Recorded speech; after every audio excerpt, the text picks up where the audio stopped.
Being a woman in America is extremely expensive. If we're looking at the hygiene industry alone, the average woman spends an estimated $1,300 more than her male counterpart on the exact same products. They're also estimated to spend an extra $200 to the government in the form of a luxury tax for their menstruation products. This is what we call the pink tax and the tampon tax. These companies that upcharge women based on their marketing strategy are using the fact that women are misinformed. They often look at the prices between their own products, but not the products marketed between men and women. So by looking at that, it can really change how we view what we're buying. The information presented is absolutely no secret. It can be inferred by anyone who pays attention. I've been buying tampons and male razors because they're cheaper since I was old enough to go to the store. It's all about looking. There are many ways in which the female experience is completely different than the male's, but expenses shouldn't be a part of it. The pink tax and the tampon tax are an unnecessary cost, and they're not talked about enough. It's no secret that products marketed towards women look significantly different than the products marketed towards men. So I have two razors for you. I'm going to bring them really close to the screen. I'm sorry. Ideally, I would have like a board behind me if I was presenting in a classroom, but this is a video. They have the exact same three blades, they have the same moisture strip, and they have a handle, but this one is purple, this one is black and green. So these blades on the female's razor are not as sharp, and the handle is much wider and much softer. The moisture strip is exactly the same. On the male razor, it's the exact same three blades. They're a little bit sharper. The moisture strip is the exact same, and the handle is a little harder. The only significant difference about these is that this one is black and green and this one is purple. But this one will be about $1 more in the long run. These products are serving the same purpose, and yet they are so different when you compare price. So I have some deodorant. This is feminine deodorant. It is labeled Citrus Breeze. It is 2.6 ounces. As you can see, it's very feminine, very girly.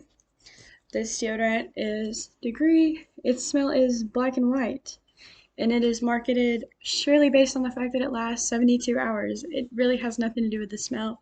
It's very basic presentation. It's also 3.8 ounces, and this male deodorant is going to run for the exact same as this 2.6 ounce female's deodorant.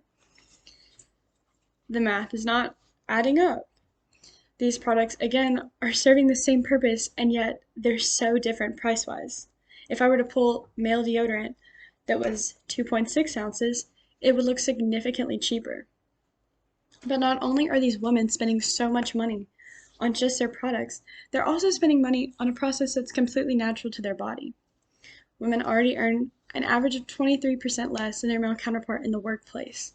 But now they're spending an extra $100 to $225 purely as a luxury tax on their menstrual products. New York is about to cut this tax and lose $14 million. When California cuts this tax, they will lose $55 million. This is millions of dollars we're talking about just in sheer taxation of these products. This is a natural process. Women have to use the restroom and they can't control their period. It is exactly the same. You need toilet paper when you go to the bathroom. When you're bleeding, you need a tampon or some other product, and yet toilet paper is charged as an essential and tampons are charged as luxury. But no one who's ever had a period would call it a luxury. So women in America are paying so much more than their male counterparts just for existing. The average woman spends so much more money than any man she knows on just basic, essential hygiene products. Not even looking at the quality or the brand of the product, looking at the exact same baseline product. Products women use are essentially the same, but they're spending so much more for a marketing strategy. These thousands of dollars that go down the drain to these massive companies are all from the feminization of hygiene. Women have to menstruate, and yet they're throwing hundreds of dollars away just because it's considered a luxury.